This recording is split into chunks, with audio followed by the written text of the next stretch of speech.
రాజ్యమేది లేదు గాని రాణిలాగా చూసుకుంటా కోట కట్టలేను గాని కళ్ళల్లో నిన్నే దాచుకుంటా రాత ఎట్లా రాసి ఉన్నా ఆ మార్చి నీతో రాసుకుంటా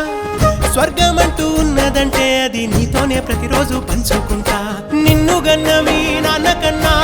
లారు ముద్దుగా సాదుకుంటా నీకు కోపం వస్తే కొంత దూరం ఉంటా నువ్వు గీత గీస్తే నేను దాటనంట కంట నీరు కంటి రెప్ప దాటకుండా కాటుకై కావలుంటా